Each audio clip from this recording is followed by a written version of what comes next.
Bodliak. Lovecká sezóna sa už skončila a Maletovcom sa nepodarilo bodliaka predať. Za posledné 3 či 4 roky tu bola rodinná tradícia, akási fatalistická viera, že bodliak si nájde kupca skôr, než sa skončí čas poľovačiek. Sezóny však leteli jedna za druhou a neudialo sa nič, čím by sa tento nepodložený optimizmus opodstatnil. V začiatkoch svojej kariéry sa ten tvor volal Divoch. Neskôr ho premenovali na Bodliaka, čo svedčilo o skutočnosti, že keď ste ho raz dostali, náramne ťažké bolo zbaviť sa ho. Škodoradosť susedstva bola známa tým, že poukazovala na zámenu iniciály jeho mena. Bodliak sa v predajných katalógoch uvádzal ako lovec ľahkej váhy, jazdecký kôň vhodný pre dámy, alebo ešte jednoduchšie, no stále s dávkou fantázie, ako zdatný vykastrovaný hnedák, výška v kohútiku 153 cm. Toby Mallet na ňom jazdieval 4 sezóny po západnom Wessexe. V západnom Wessexe možno jazdiť s akýmkoľvek koňom, pokiaľ ide o takého, čo sa v daných končinách vyzná. Bodliak sa v nich vyznal dôkladne, pričom sám urobil väčšinu trhlín, ktoré možno vidieť na násypoch a živých plotoch v širokom okolí. Jeho maniere a vlastnosti neboli ideálne na poľovačku, no pravdepodobne bolo o dosť bezpečnejšie jazdiť s ním za psami, ako chodiť na vychádzku po vidieckých cestách. Podľa Maletovcov sa ciest v skutočnosti neľakal, no bolo zopár vecí, čo neznášal a ktoré v ňom vyvolávali náhle záchvaty toho, čo Toby nazval vyhýbacia choroba. Zhovievavo nevenoval pozornosť bicyklom a ani autám, no pokiaľ išlo o prasce, fúriky, kopiskál pri ceste, kočíky na dedinských uliciach, brány natrté príliš agresívne na bielo a občas, nie vždy, novšie druhy včelých úľov, tie ho strhávali z cesty do impulzívnej imitácie cikcakovitej dráhy rozvetveného blesku. Ak sa z druhej strany živého plota lomozne vzniesol bažant, Bodliak v tom vyletel do vzduchu, čo však mohla spôsobiť len túžba po kolegiálnosti. Maletovci popierali široko ďaleko známe chýry, že ten kôň notoricky ohryzuje jasle. Asi 3. májový týždeň pripadla so zoznamom tamojších udalostí Clovisa Sandgraila na kraji dediny zadýchčaná pani Malletová, vdova po zosnulom Sylvesterovi Malletovi a zároveň matka Tobyho i celého zástupu dcér. Poznáte nášho nového suseda pána Penricarda? Skríkla. Je hrozne bohatý v strednom veku, pomerne tichý a vlastní cínové bane v Cornwalle. Dlhodobo si prenajal sídlo Red House a kopu peňazí dal za prestavbu a zveľadenie. Nuža to by mu predal Bodliaka. Clovisovi chvíľu trvalo, kým túto ohurujúcu novinku strávil a na to dal voľný priebeh nesmiernej dávke gratulácií.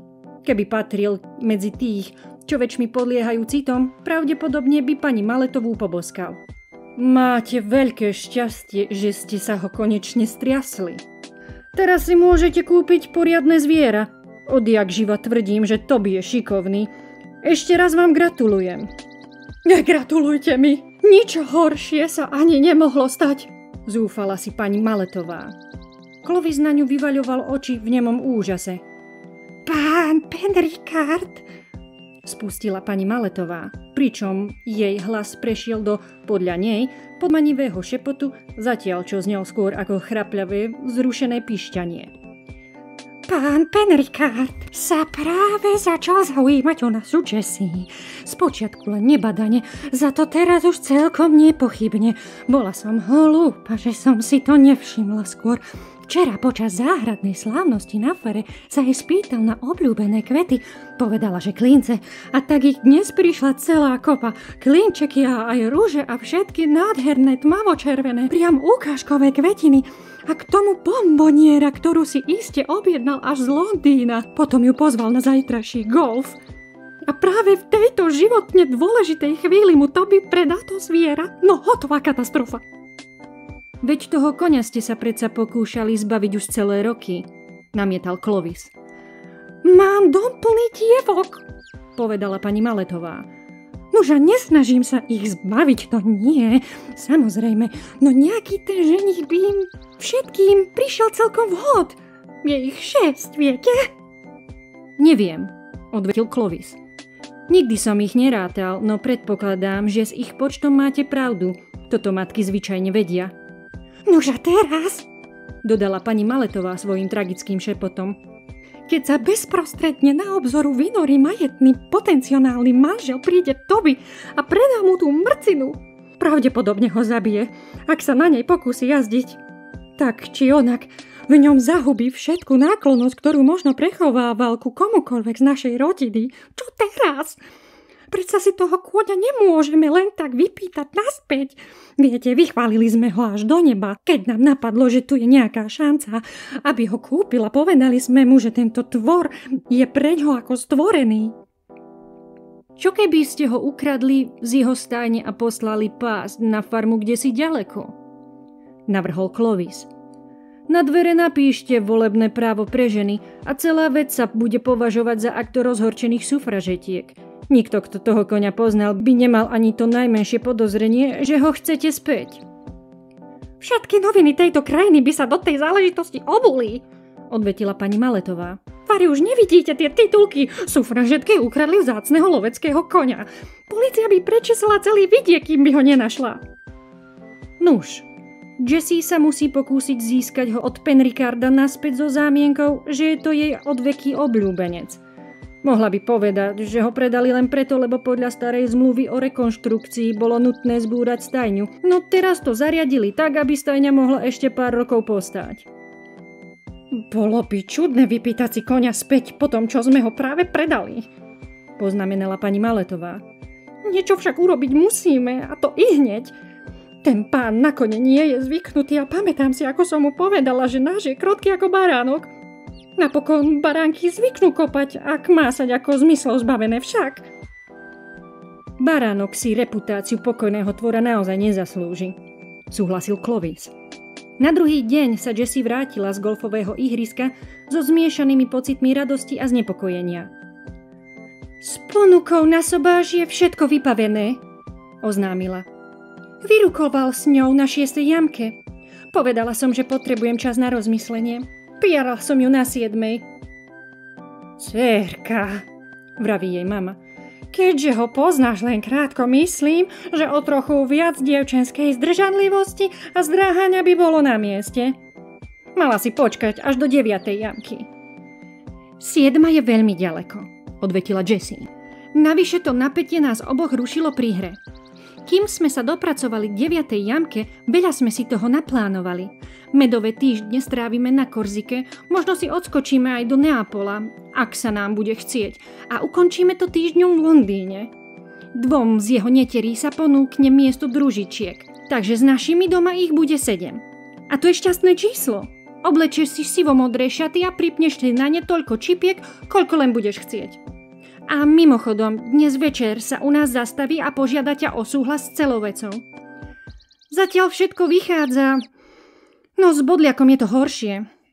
Vyrozprávala som mu tú historku o stajni a ako radi by sme toho koňa zase odkúpili, no zdá sa, že on by si ho rovnako rád nechal. Povedal, že musí trénovať jazdu na koni, keďže teraz žije na vidieku a začne zajtra. Párkrát už jazdil na koni, ktorý bol zvyknutý nosiť 80-tníkov a ľudí, čo podstupovali liečbu pokojom. A to je z jeho skúseností v sedle asi tak všetko. A raz v Norfolku jazdil na poníkovi, mal vtedy 15 rokov a koník 24. Nuža, zajtra si zajazdí na bodliakovi. Bude zo mňa vdova skôr, ako sa vydám. A naozaj by som chcela vidieť Korziku, na mape vyzerá tak hlúpo. Urýchlene poslali po Clovisa a predostreli mu vývoj celej situácie. Na tom koni nie je nikto v bezpečí, poznamenala pani Maletová. Iba ak Toby. A on už z dlhoročných skúseností vie, čo to zviera vyplaší a hneď ho dokáže strhnúť iným smerom. Pánu Penricardovi, či vlastne Vincentovi, som naznačila, že bodliak nemá rád na bielo natreté brány, prehodila Jessie. Brány! Zvolala pani Maletová. A povedala si mu, čo s ním robí prasa? Aby sa dostal na cestu, bude musieť prejsť okolo lakierovho gazdovstva a nejaké to prasa si určite bude pokrochkávať v uličke. V poslednom čase neobľúbuje ani morky, povedal Toby. Je jasné, že Penricardovi nemožno dovoliť, aby si na ňom vyšiel, poznamenal Clovis. Aspoň dovtedy, kým si nevezme Jessie a nezunuje sa jej. Poradím vám. Pozvite ho zajtra na skorý ranný piknik. On nie je z tých, čo by si išli zajazdiť pred raňajkami. Na druhý deň poviem farárovi, aby ho pred obedom zviezol do Crown Laneu a ukázal mu novú vidieckú nemocnicu, čo tam práve stavajú. Bodliak bude nečinne stať v stajni a to by sa mohol ponúknuť, že ho prevetrá. Na to by mohol naraziť na koňa, alebo čosi také a príhodne by sa dokaličil. Ak sa s tou svadbou trochu poponáhľate, výmysel ohľadom zmrzačenia by sa dal udržať pri živote, až kým nebude bezpečne po obrade. Pani Maletová patrila medzi tých, čo podliehajú citom a Clovisa poboskala. Nikto nemohol za to, že na druhý deň ráno lialo ako skrhli a tak piknik ani náhodou neprichádzal do úvahy. A nikto nemohol ani za to, bola to ozajstná smola, že po obede sa vyčasilo až tak, aby to pána Penricarda zlákalo na premiérový experiment s bodliakom. K prascom na lakierovom gazdovstve nedošli. Brána na fare bola nastretá na jednotvárny, nevýrazný odtieň zelenej, avšak minulý či predminulý rok bola ešte biela a bodliak nikdy nezabudol, že práve v tomto úseku cesty sa zvykol prudko skloniť, zháčiť sa a strhnúť iným smerom. Následne, keď už zrejme nemal byť komu k službám, si razil cestu do farského sadu, kde našiel morku vo výbehu. Neskorší návštevníci sadu našli výbeh takmer nedotknutý, no z onej morky zostalo len veľmi málo. Pán Penricard, mierne v šoku a otrasený, rozbil si koleno a utrpel pár drobných zranení, celú nehodu dobrácky pripísal vlastné neskúsenosti s koňmi a vidieckými cestami a Jessie dovolil, aby ho za necelý týždeň celkom vyliečila a dostala do formy na golf. Na zozname svadobných darov, ktorý miestne noviny uverejnili asi po 2 týždňoch, sa objavila aj nasledujúca položka. Hnedý jazdecký kôň bodliak, ženíchov dar neveste. To znamená, že nič nezistil, skonštatoval Toby Mallet. Alebo má v skutku rozkošný zmysel pre humor, doložil Clovis.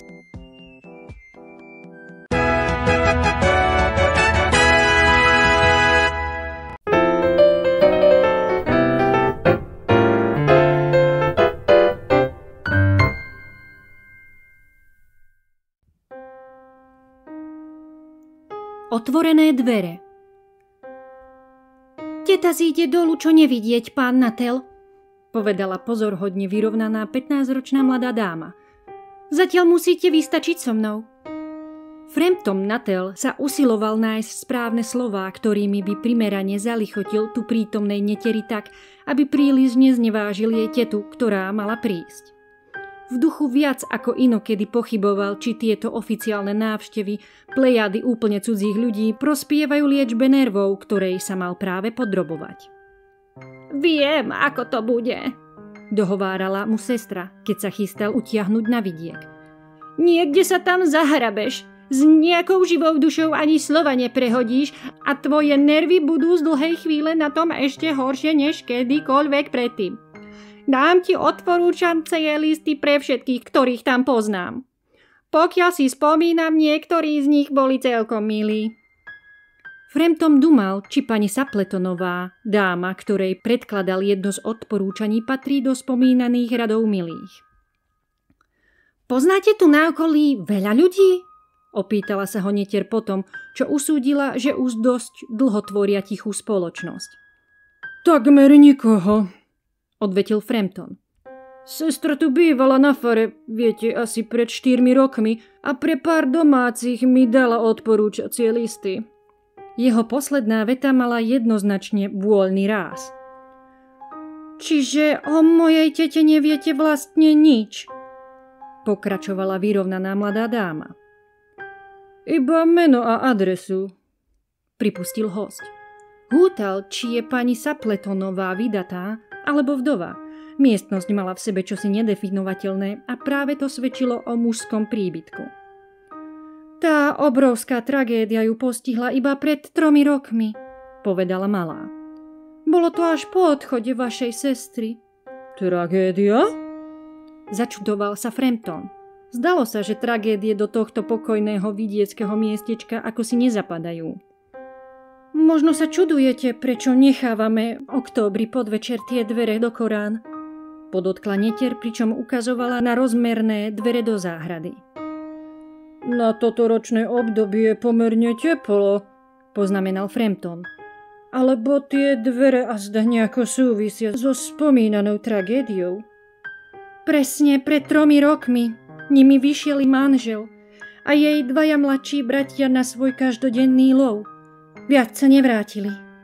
Keď prechádzali vresoviskom na obľúbené miesto, kde strieľali na sluky, istý zákerný úsek močiara ich všetkých 3 pohltil. Bolo strašne vlhké leto, chápete? A miesta, ktoré boli po iné roky bezpečné, zrazu bez varovania povolili. Ich telá sa nikdy nenašli.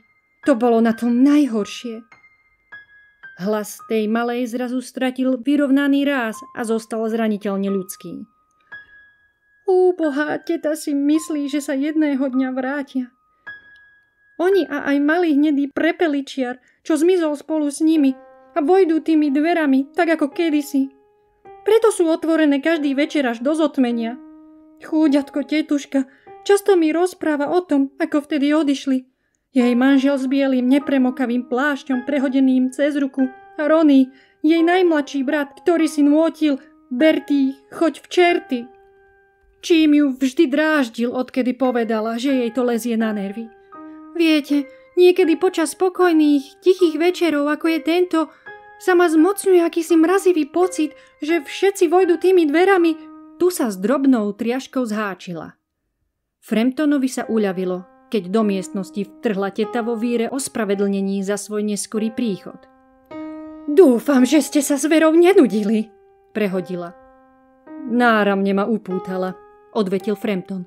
Verím, že vám neprekážajú tie otvorené dvere, doložila pani Seplentonová energicky. Manžel a moji bratia sa už čoskoro vrátia domov z lovu a za každým chádzajú tadeto. Dnes si vyšli k močiaru na sluky, takže mi riadne zababrú úbohé koberčeky. To ste celí vy chlapi však. Radostne aj naďalej rapotala o strieľaní, vzácnosti vtáctva a vyhliadkách kačíc počas zimy. Pre Framptona to všetko bolo úplne strašné. Zúfalo a iba čiastočne úspešne sa pokúsil zvrtnúť reč na menej hrôzostrašnú tému. Uvedomil si, že hostiteľka mu venuje iba zlomok pozornosti. Zrakom neustále blúdi, to pri ňom k dverám a na trávnik za nimi. Rozhodne to bola nešťastná zhoda okolností, že ich navštívil práve na to tragické výročie. Doktori sa zhodli a prikázali mi úplne oddychovať, zakázali mi akékoľvek psychické vzrušenie a mám sa vyhýbať všetkým druhom návalovej fyzickej aktivity. Poznamenal Frampton, ktorý trpel pomerne rozšíreným sebaklamom, že absolútne cudzí ľudia a náhodní známi prahnú po najmenších detailoch číchsi chorôb a neduhov, po ich príčinách a spôsoboch liečby. A pokiaľ ide o stravovanie, tu až tak zajedno nie sú, doložil. Ale čo? Prehodila pani Seplentonová hlasom, čo len na poslednú chvíľu nahradil zívnutie. Na to náhle zbodrela čulým záujmom, nie však z toho, čo rozprával Frampton. Konečne sú tu, zvolala. Akurát na čaj, no a nezdajú sa zablatení až po uši. Framptonom prebehla menšia triaška a na netier pozrel výrazom, ktorý mal vyjadrovať sústrastné pochopenie. Dievča hľadelo cez otvorené dvere so zdrvujúcou hrôzou v očiach. Frampton sa v mrazivom návale neopísateľného ľaku sede prudko zvrtol a pozrel tým istým smerom. Z hustnúceho šera prichádzali po trávniku k dverám 3 postavy. Všetky mali pod pazuchou pušku a jedna z nich niesla ďalšie bremeno v podobe bieleho plášťa prehodeného cez plecia. Unavený hnedý prepeličiar im bol v petách. V tichosti sa približovali k domu. A to sa už súmrakom niesol mladý hlas, pospevujúci si: a je na to, Bertie, choď v čerty. V tom Frampton prudko chňapol po paličke a klobúku. Hlavný vchod, štrková príjazdová cesta a aj hlavná brána tvorili v jeho bezhlavom ústupe len matne zachytené úseky. Akýsi cyklista musel zbehnúť z cesty do živého plota, aby sa tak vyhol bezprostredne hroziacej zrážke. Tak už sme tu, drahá, povedal vo dverách muž s bielým plášťom do dažďa. Síce slušne zablatený, no zväčša to už obschlo. Kto bol ten pán, čo vzal nohy na plecia, len čo sme prišli? Nejakým pán Natel, na najvyš podivhodný človek, skonštatovala pani Sapltonová. Nevedel rečniť o ničom inom ako o svojich chorobách a keď ste došli bez slova zdúbkal a ani nepozdravil, ani sa neospravedlnil. Človek by si myslel, že zbadal mátohu. Myslím, že v tom bude ten prepeličiar, poznamenala Netier pokojne. Povedal mi, že psi ho desia. Raz ho svorka túlavých psov zahnala na cintorín, kde si na brehoch Gangy a on musel stráviť noc v čerstvo vykopanom hrobe, zatiaľ čo tie šelmy naňho zhora vrčali, cerili zubiská a penili. Dosť na to, aby sa človek splašil. Dráma na počkanie bola jej špecialita.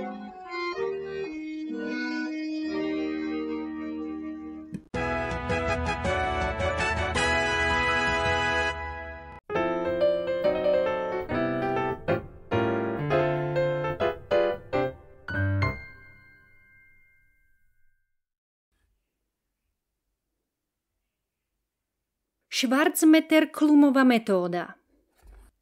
Lady Carlotta vystúpila na nástupisku pri cestnej staničky a prešla sa hore dolu po jej banálnej dĺžke, aby si skrátila chvíľu, kým sa vlaku neuráči pokračovať v ceste. Vzadu na vozovke zbadala koňa zápasiť s viac než len rozmerným nákladom a tiež pohoniča toho typu, ktorý, ako sa zdalo, k zvieraťu, čo mu pomáha zarobiť si na živobytie, prechováva trpkú nenávisť. Lady Carlotta na to pohotovo zamierila k vozovke a spomínanému zápasu dodala úplne iný ráz. Niektorí jej známi ju zvykli častovať značnou dávkou výčitiek ohľadom nechcenného zasahovania pre dobro zvieraťa v úzkých, vraj sa jej to vôbec netýka.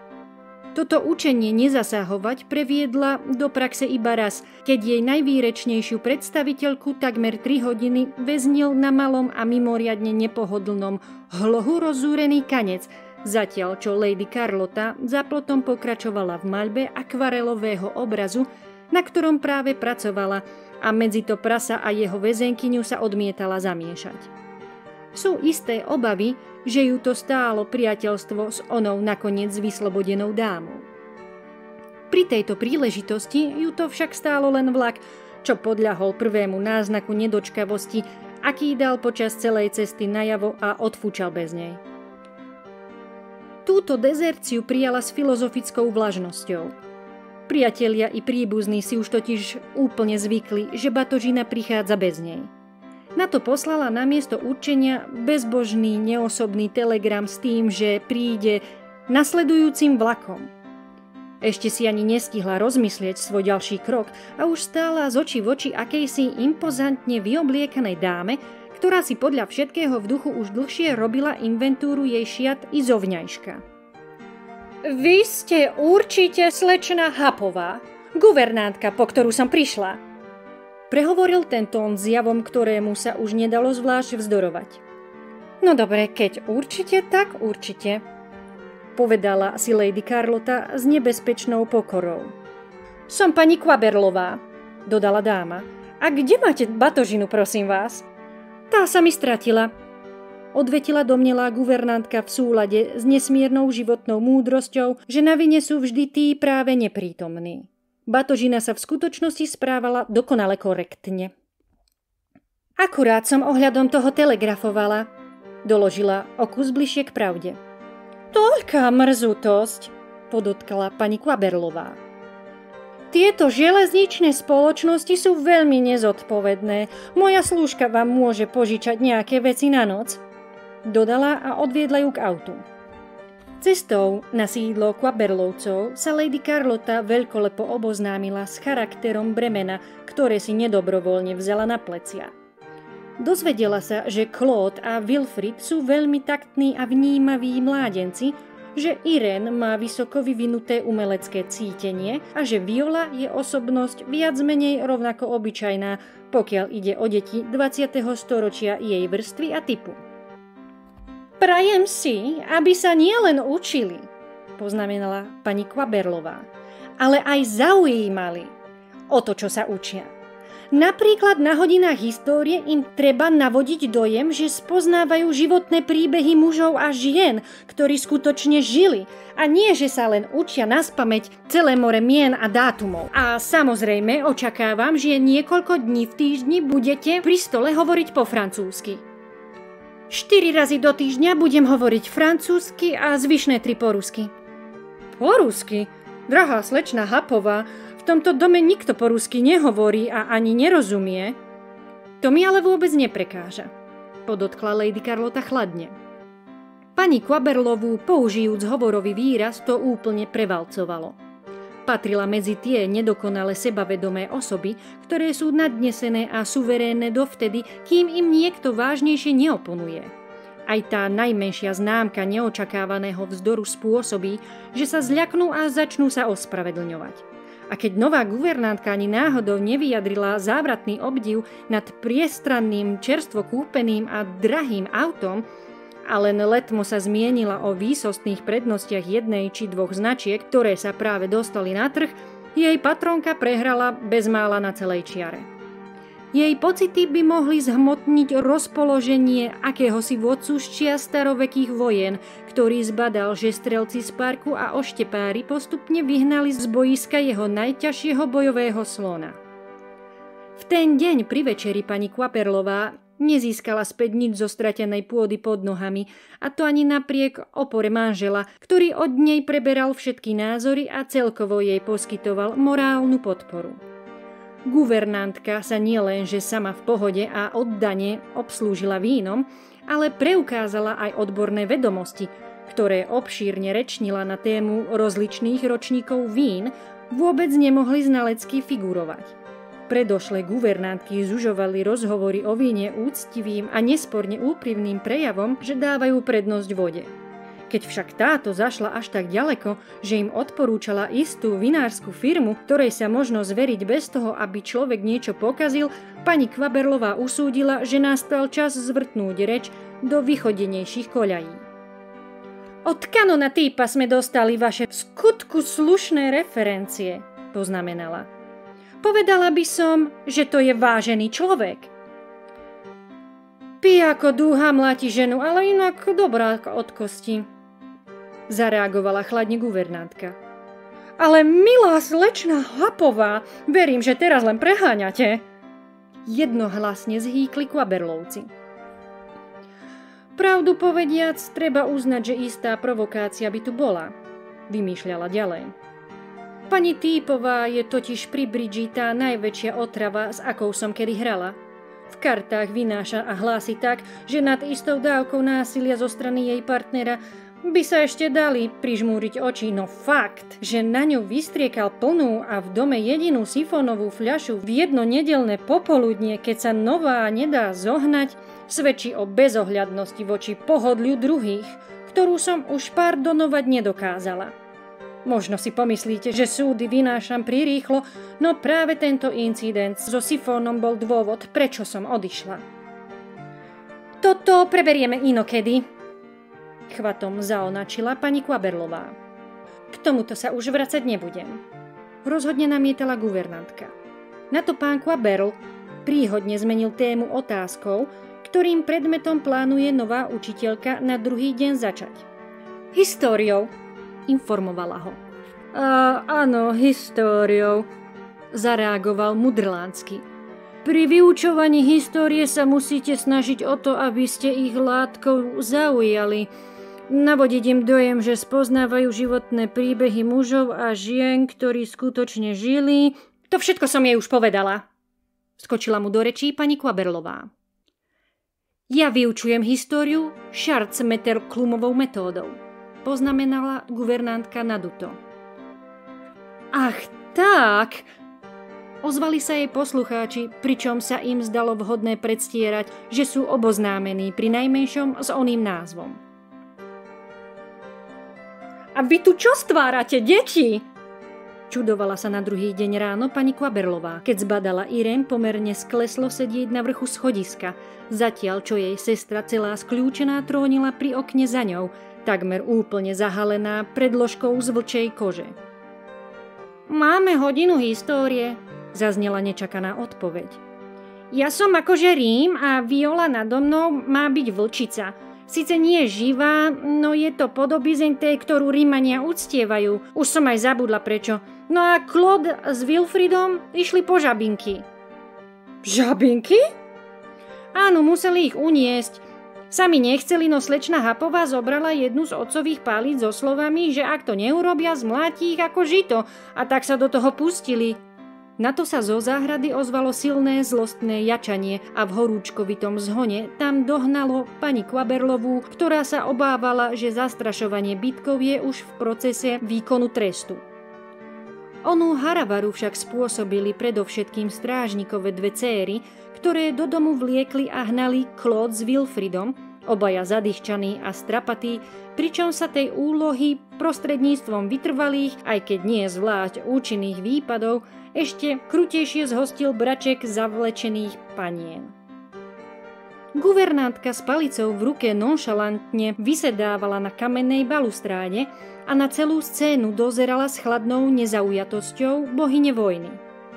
Strážnikové deti dookola omieľali svoju pesničku o povedaní mame, no ich nahluchlá matka bola práve zahlbená do domácich prác s korytom.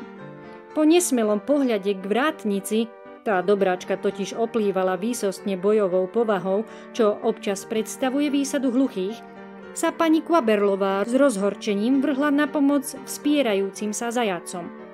Wilfrid, Claude, nechajte tie dievčatá, ale už aj! Slečna Hapová, čo má toto všetko znamenať pre pána Jána? Staršie dejiny Ríma, Sabínky, vari neviete? Podľa Schwarzmeter-Klumovej metódy deti pochopia históriu tým, že si ju samé zahrajú. Viete, takto si ju vštepia do pamäti. Pravda, ak si chlapci len kvôli vám celý život budú myslieť, že Sabínky napokon ušli, ja za to zodpovedať nebudem. Slečná Hapová, možno ste múdra aj moderná, povedala pani Quaberlová prísne. No musím vás požiadať, aby ste odtiaľto odišli najbližším vlakom. Batožinu vám pošleme hneď, ako dorazí. Ešte presne neviem, kde strávim týchto pár dní, odvetila prepustená učiteľka mladých. Moju batožinu si môžete nechať, kým vám nepošlem telegram s adresou. Je to len pár kufrov, nejaké golfové palice a jedno leopardie mláďa. Leopardie mláďa? Vybafla pani Quaberlová.